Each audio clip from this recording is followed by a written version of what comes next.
Welcome to Documentary First, an inside look at a first-time filmmaker's journey. I am your host, Josh Lindsay from the Movie Proposal Podcast, and with us is our first-time filmmaker, Christian Taylor. Hello, Josh. Thanks so much for doing this today. Hello, Christian. And with us, as always, is our trusty dusty research extraordinaire, Apple-wearing watch guy, getting fit, Jason Rugg. Hey there. Of the three of us on here, I do not own an Apple Watch. We were just talking about this pre-podcast. Jason just got one for Christmas, and I am starting to try to, now that I have my back surgery, I can start walking and exercising. And so we decided to enter into a fitness app competition between the two of us. And oh, well, Josh, you'll just have to. But here's the thing. I own, our family is an iPhone family. We have a Mac. I have an iPad. I am all about Apple, except I just can't get on board with the watch. And so I'm interested in hearing Jason. And how long have you had yours, Christian? Well, I've had an Apple Watch since the first generation. Oh, wow. Oh. I don't even know what iteration we're on. And the funny thing was, I never wore a watch. I hate stuff on my arms. So I've never worn bracelets. I've never worn a watch. So it kind of took me a while to get used to it. And shoot, I love it. Yeah, for me, I'd always thought like the iPhone was kind of the last real innovation that Apple had done, and then it kind of just stagnated. But I have to say, the Apple Watch, the way that it gamifies your fitness is a big thing. Is that it makes it so that you're like, oh, it's been an hour, I need to stand up and just move around for like a minute. It's little things like that, and it has a breathing app that just reminds you every I don't know, 4 times a day. Hey, take a minute to just focus on your breathing, and just little things like that are really intuitive and really nice to have. But the big thing for me is, besides the fitness, is it just makes it a lot easier to just like, oh, what was that buzz? Yeah, okay, yeah, not it was my just phone all the time. Yeah. And if I'm with people, I can just glance down, and if it's nothing I need to worry about, I don't have to pick up my phone. I love that. And like you said, it's for me, where I am trying to get my health back, it reminds you to stand. So I can sit at my desk constantly. We're doing an Apple commercial. They need to be I was going to say, this is time for a break. Today's podcast is brought to you by the Apple Watch. I want to have a public service announcement for Apple Watch wearers everywhere. Because just like when I'm talking to someone, let's say after church or just standing in the office or wherever, and I'm talking to them, I'm not going to take my phone while I'm like, and then, okay, all right, keep going, but people do that with their watches all the time. They're like, and they look at your watch, like, and you're like, which traditionally means like, hey, speed it up. I only have a certain amount of time. Right. Yeah, except for I don't do that. I've disciplined myself now, and it's almost a problem because they have a haptic that like like whatever you call vibrates. So I don't want to do that and make people feel like, so I don't bring my hand up to look at it. So I'll only glance at it if my hands are like here and I can kind of look at it indiscriminately. So what that No. But we see you do that. Yeah. Well, anyway, what it's done for me is when I'm walking around or talking to people, I then ignore that haptic. So you can get to a place where you ignore the prompt, and then it's not so useful. So there's got to be a fine line in between the two. I don't know. But anyway, you're right. This is not a commercial for Apple or Apple Watches. So let's get this party started. It's a good tie-in to what we're talking about today, which is, looking back, having appreciation for this year, and then looking forward, what you're excited about, anticipation, and I know with the Apple Watch, it's you guys are part of what you're using it for is for fitness goals. And so that's something to look forward to. But this is a podcast about making a film for the first time. And so there have been a lot of first-time things in 2020 for you, Christian. So let's actually, because you are the first time filmmaker, I'm going to save you for last. Jason, looking back at 2020, what do you appreciate about this year? And it can be related to the film or this podcast or beyond. Yeah, so I think I kind of focused more on personal stuff when we got a little prompt before this, so I got a little bit of time to think about it. And I mostly thought about just things that have impacted me really personally. And I think the big thing this year did for me was made me really appreciate what I have and who's around me and what's important. And like I don't talk about it a lot, but like a big thing that I confronted this year was my struggle with being a workaholic. Like, that is a thing that I have struggled with ever since I became an adult and started working. And so I really confronted that this year and was like, no, I have to put hard limits on, I'm not going to work more than, 12 hours a day. That's just not healthy. And so I really appreciate that I've actually gotten to that place with myself where I can actually identify issues and work through them. And that's something that I wasn't able to do before, but I was really able to do this year because there wasn't really anything else to do. Okay, so that is so mature of you, Jason. How old are you? I'm 25. That's well beyond your years. I think that's why you fit in with us so well. That's even a challenge to me. I've been challenged by my husband on my work-life balance stuff, particularly when you have this big project. It's like a new business you're launching. And I think I'm going to adopt that for this year. I'm inspired by that in you as a 25-year-old. And I think that's something I need to work on. So thanks for that. Well, good. I wish I had that problem of workaholicism. I'm the opposite. I'm the leisure-holic, I guess. I don't know, like just. Well, see, that traditionally has been my problem is either I'm completely lazy or I'm working like 24/7 like that. I have no middle. And so that was what this year was really about, was like finding that middle. And so, yeah, I identify with you as well, Josh. All right. Well, I'd like to share, just looking back, in regards to this film, I said this to you, Christian, before, that people will say things like, I'm going to go do such and such. Like from a previous career, I've known several people who wanted to get into voiceover work. Like, I'm going to become a voiceover actor. And you're like, okay, good for you. And you encourage them and you're thinking that's never going to happen. And Christian, you were one of those people. And it's not because I thought like, well, Christian can't do it. It's just like people just say stuff all the time. And statistically speaking, most people don't follow through. And it's not about a Christian thing. It's just people just say stuff and then they don't do it. But Christian did it. She became a voiceover actress and successful. And like, you're like, wow, that's you broke the mold. Not because I didn't think Christian could do it. Again, it's because human beings just. No, I get it. Yeah. Right. And then Christian says, I'm going to make a movie. You're like, oh, that's good. Pat her on the back. Go make a movie. Right. And then she legitimately makes a movie that people are excited about. And in 2020, it's in film festivals and it's winning awards.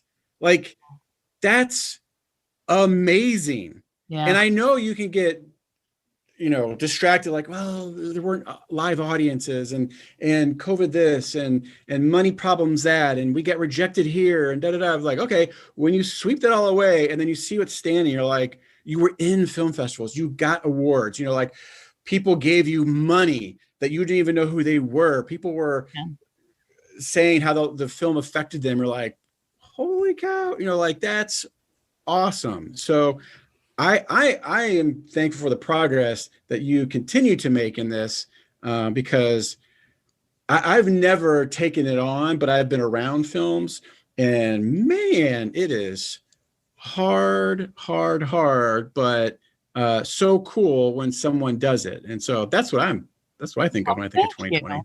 Thank you. There's got to be more. Is there anything else personally or work-wise for you?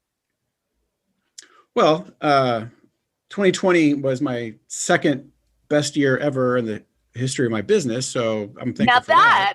Is a huge thing. Josh, awesome. Yeah, you work in Primerica, and a lot of people start that and then they fall out and, they don't really complete that. I mean, I'm sure that's a frustration in your own job, but I've watched you guys win trips and win this and win that. And now to say that's your second biggest year ever during a pandemic, that's been inspiring to me. Honestly, I remember when Big Idea kind of shut down and you and Angie were both working there and you were like, what are we going to do? And you were going to try this thing. I remember thinking, oh, there's no way that's going to last. And how many years ago was that? 19 and a half. 19 years ago, and you have 3 children, a family, a beautiful home, a couple of cars. Like, you have a normal, life that you're able to maintain doing something I didn't think you could.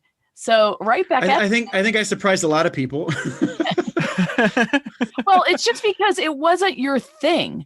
Like, you love movies. You wanted to make films. Like, I really think that you're gifted at that and you're gifted at storytelling. And so I was like, oh, there's no way he's going to do this financial thing. Yeah, I'm surprised I'm in this industry as well, but there's a lot of similarities and overlap, and as much as I love film, my family's my priority and providing for them, and so this has been a great way to do that ultimately. So thank you. No, it's been a good year in that regard. That's a blessing. Well, but Christian, yeah, your turn. Yeah, well, there's just so many. I mean, I wanted you guys to talk a little bit first, but as I was sitting down to think about what to talk about this podcast, and, we've been in this holiday break and we have been pushing so hard all year. And you are right. It is hard for me to step back and take inventory of the blessings. And so I really wanted to do that today because you filmmakers that are listening are going to run into that same challenge, which is looking at all the hurdles ahead of you and trying to figure out how to pay the bills or how to get this or that problem solved or how to get this new piece of equipment or how to bring somebody on or just all the things that are standing in your way.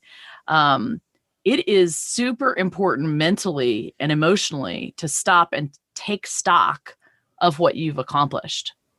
And I remember I've said this many times on this podcast, that was what Ken Burns said to me in the beginning. Get up and do something.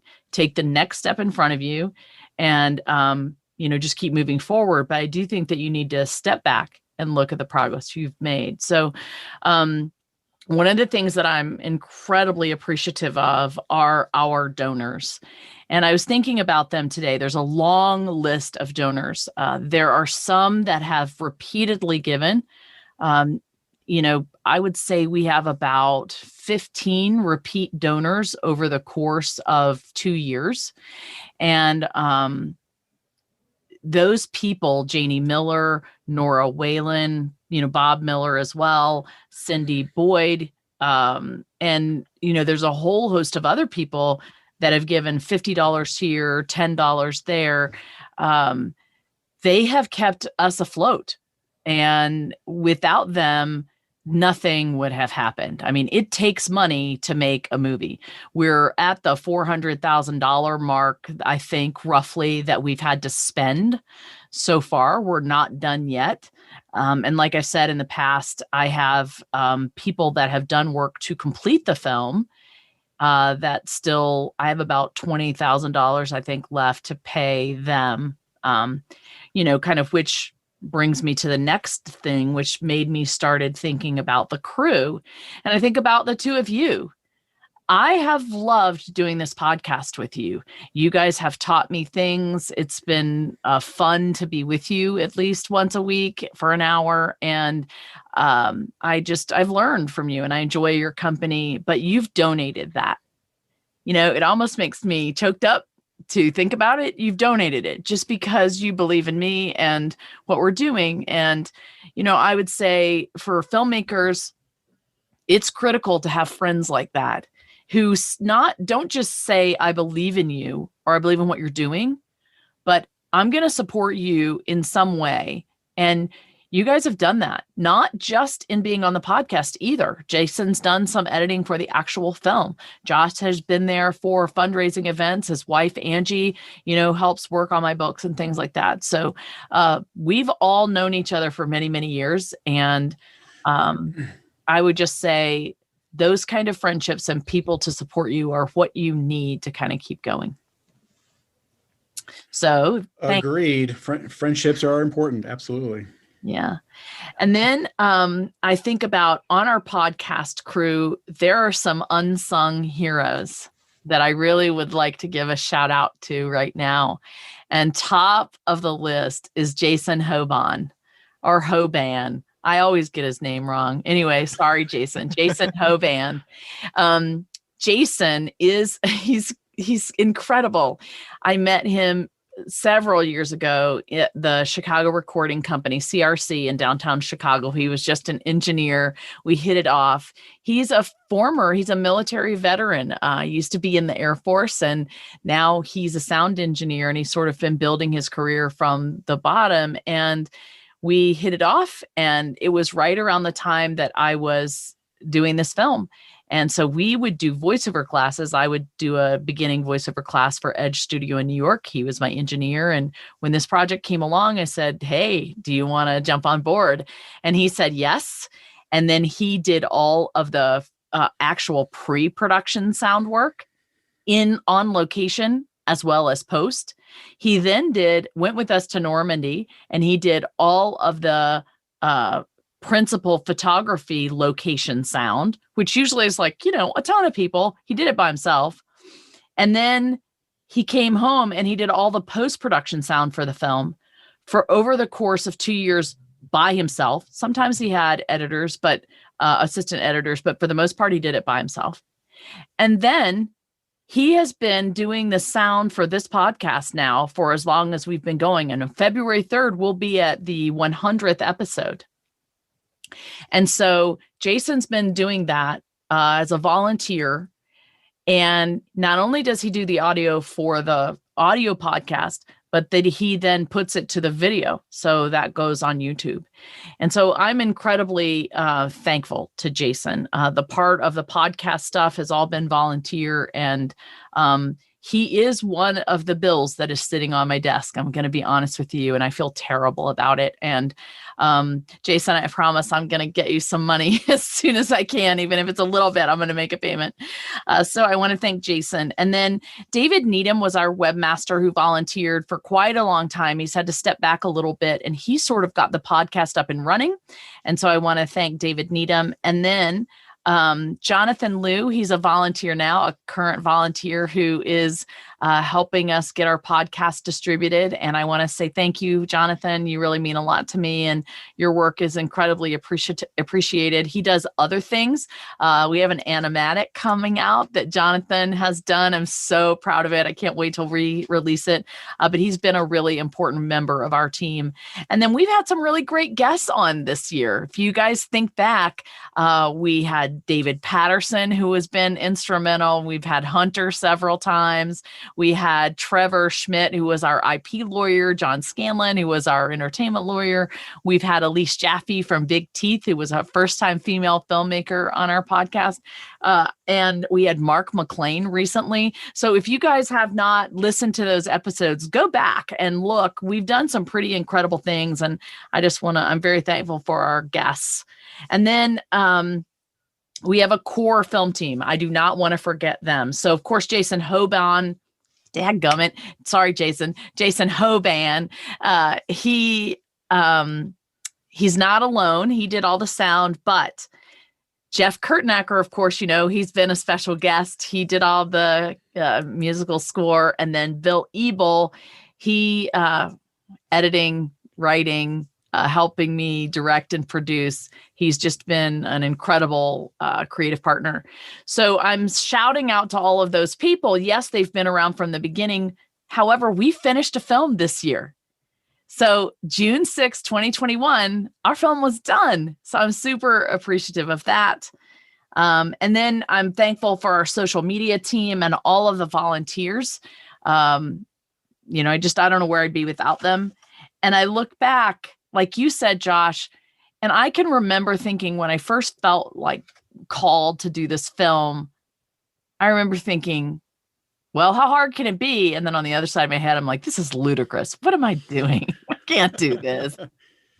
And so to be in film festivals during a pandemic, and you think about it, so many were canceled and so many people they weren't held in person. We've had, I think, 11 that we or 12, 13. So I don't know. I lost count.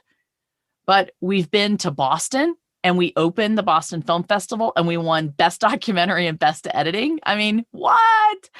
And then, just so many other things along the way. Chagrin, we were in person. And, we went to Utah. Just when I stop and think about that, and none of it's got COVID during all that travel. So I'm super thankful for that. All the people that we met along the way and the distribution offers. So we've had 3 distribution offers and that we have weighed, and one has risen to the top. And I'm super excited about that offer. To announce the distribution deal is that what you're going to say? No, it has to be, we have to close the deal, but I think we're closer. So more about that later. But I want to say one interesting thing. I'm thankful for the mistakes and the difficulties and the troubles and the times where we didn't have the financial needs that we needed. Honestly, those difficulties have made us better and stronger, and I'm thankful for them. There's a Stoic thought that is basically, don't just endure the difficulties, but learn to love them. And that's kind of where I am. I'm really coming to grips with loving the difficulties. And so I'm thankful for those over the course of the last year in 2020. And I'm thankful for the pandemic in a weird way, because not only have I found the silver lining of being with my family and having my boys here, I too, Jason, have learned to appreciate the important things in life, my family and the gifts that I do have and my health and stuff like that. So yeah, that's where I am appreciation wise. All right. So that's 2020. Going forward, 2021, what are you anticipating? I'll go first, then Jason, you can go, and then Christian. In terms of the Guerrilla War Freedom, I am anticipating a distribution deal being announced. That'll be exciting. Mostly because I want to see this in action. What does that look like? Yeah. How will it play out? And you and me both. What good things? Yeah, I know. So that'll be exciting. I'm anticipating that. I don't know. I just like this time of year. Obviously I love Christmas, and I love reflecting on the year past, and go forward. I order one of these books once a quarter, and it's just a way to He's holding up and a journal blank book. Is that a blank notebook? No. It's got pages you can fill in, terms of like scheduling, meetings, day out in your week. But it's very goal setting driven. And so I take this time of year, when I'm done here, I'm leaving to go to a coffee shop, and I'll be planning 2021, some more. I've already started. But I like that sort of thing. So I just like the possibilities of, what can happen in a new year. And so shake off the old, run towards the new kind of thing. Yeah, that's awesome. Good inspiration. I think I may need to get one of those books. I haven't thought about planning my whole year out or thinking about what that would be. Oh my goodness. Do you finish? Well, do you finish like by the time December comes? Have you still kept that book? Well, this is a quarter. Oh, you do it one a quarter. Yeah. I mean, you can do it however you want. In fact, this is a good time for a break. This podcast is brought to us today by the Michael Hyatt Full Focus Planner. Get some sponsors if we're going to start, That's right. I'm a fan just because of the way it's written. I like the pages. I like carrying this around. I like drawing and doodling and writing out and things like that. So it's been very helpful. What was your question? We need that in the show notes. My question was, when you've established this habit, but this is a habit that you start in the new year. Does that continue through the year? Oh yeah. Like I teach in my work life, I teach a little seminar called Intentional Living. And this was given to me by another guy in my business who was given to him by his pastor. And it is a rhythm of daily, weekly, monthly, annual review and planning. So, once a year, my wife and I get together and we review the last year, and then we plan the new year. And once a month, Angie and I, my wife, get together to look at the month, like what's the calendar, what are the finances, what expenses we're going to have, things with the kids. And then me personally, on Sundays or Saturdays, I'll plan my week. And then daily in the morning when I get up, you do certain things like devotions and so forth. But one of them is review my day. And this book is with me for all those things. And so it is a rhythm, a habit you have to get into of reviewing what happened, what worked, what didn't work, what you learn, what success is, and then planning. And it's been extremely helpful, both in work life and in marriage and family and finances and all those things. So yeah, well, I'm super glad you shared that, because I've been trying to figure out how to wrangle that in my own life. So I will look into that. That's really inspiring. I think also filmmakers that are listening can take some inspiration from that, because I think it's pretty applicable to production. Like, that's exactly what you need to do in a good production work life, is think that same way too. Producers could use certainly tools like that. Thanks for sharing that. Yeah, all right, Jason, you're up. What are you anticipating and looking forward to in 2021? Yeah, 2021 I don't know. 2020 wasn't what I thought it was going to be. Obviously, I don't think any of us wound up there. So I'm being cautiously optimistic. We've built, my creative partner, Sean, and I have built some incredible relationships, and we've built some projects that we're excited to take in next year and see what we can do with them.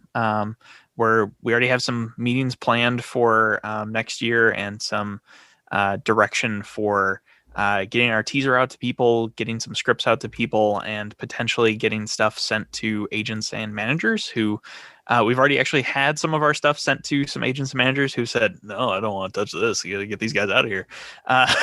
So it's been an interesting, like, being on the cusp of getting to that point where you have representation as a writer, as a creative. And that's a big step. You take that step, and that gets you a lot closer to actually being able to get staffed or actually get put on projects. And so we're excited. We're tired. We've put in a lot of work, and we're hoping we would get more out of this year, but 2020 kind of, I think, threw everyone for a loop. And so I'm excited for what next year holds, because it's going to be an interesting ride no matter what happens, I think. Yeah, for sure. Yeah. That's what I'm anticipating. Awesome. Well, I wish you the best with all of that. That's super exciting, and I'm really happy for you. And thank you. Yeah, when you can talk about things, publicly, I'd love to hear more. You can share that. Oh yeah, I would love to.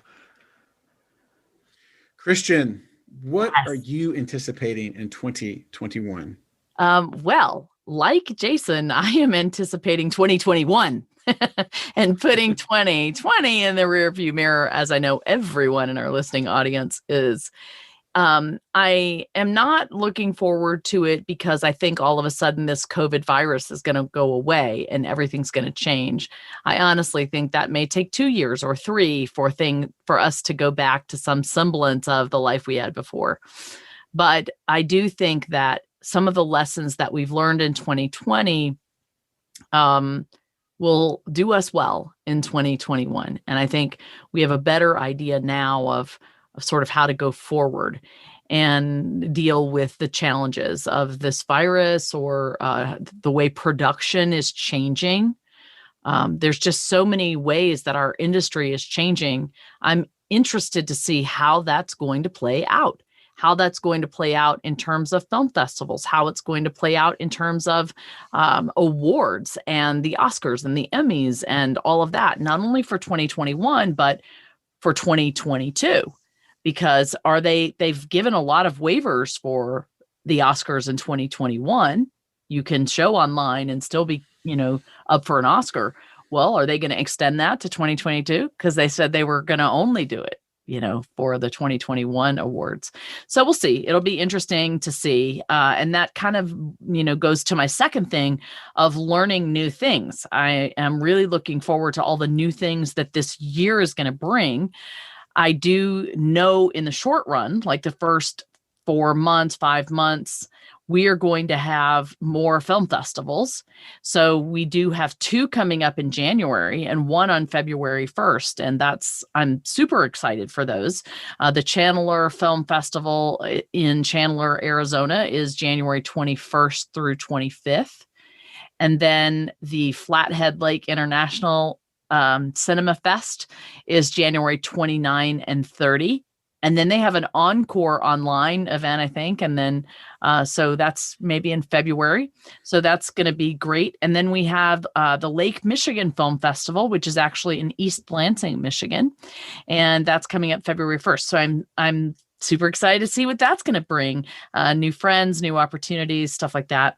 And if this distribution deal happens the way I hope it does, we will be releasing The Girl Who Wore Freedom around D-Day for 2021.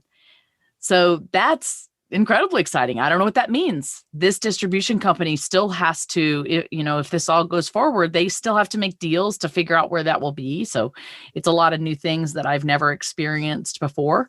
So I'm hopeful and looking forward to that. And then I am curious to see what's going to happen with my next thing, whatever that is. And Josh, when I was listening to you talk about how Christian says she's going to do this and then she does it.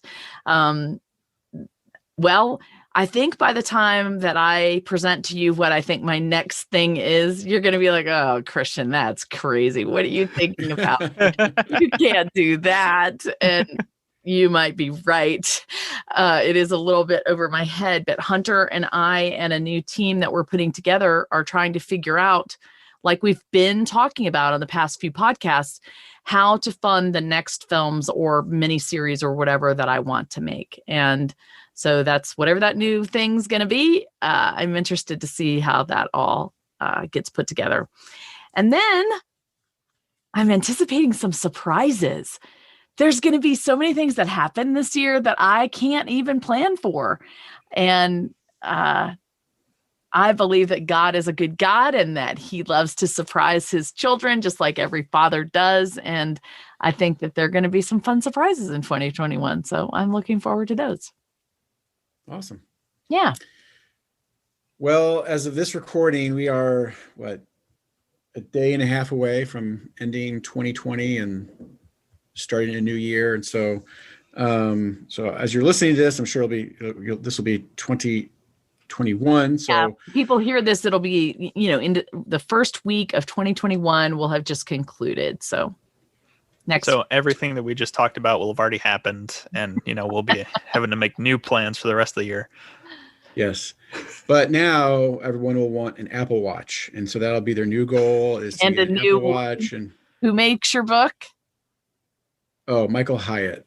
Yes. So now everyone will also want a Michael Hyatt book, I suppose. That's right. If you're cool. So, Christian. Yes. Is there anything? No. Okay. So as we're listening to it, is now 2021. You can still make tax deductible donations. Yeah. So just because 2020 is gone, doesn't change that. So you can still make donations. Those are needed. Where can they do that, Christian? Yep. It is thegirlwhoworefreedom.com/donate. Our fiscal sponsor is IFA Chicago, Illinois Film Alliance Chicago. When you go to donate, we're not using PayPal to take donations. We're using Give Butter. Give Butter is a new portal where you can make donations through a debit card, a credit card, or maybe even use PayPal. It is tax deductible. You will get a receipt. It does go to IFA Chicago. They take 5% for operating costs and then pass the rest on to us. We then take that money and we pay towards overhead, which is about $1,000 a month, and then any expenses that come in, and then we make payments to the bills that are on our desk for our creatives. So, like I said, I would love to be able to make a payment on these bills for our colorist, our sound guy, our lawyer, our guy that's working on our nonprofit. I would really love to do that. So, if you feel so moved to make a donation, even though it is, by the time you hear this, it will be 2021, that would be the way to do it. And you can purchase things in our shop, and most of the profit there goes to us for those purposes. And we are continuing to churn out new content, like I said. So we've got new little videos that we're putting up on YouTube and on social media. So follow us on those places. Awesome. Anything else we need to cover before we say goodbye? All I'd like to do is tell filmmakers, I want to give you permission to relax. So during this week between Christmas and New Year's, one thing I've learned is that your creative self begins to create once it rests. And so if you're constantly pushing with the business of things and solving the problems and trying to figure stuff out and worried about things, that is going to crowd out your creative brain, part of your brain.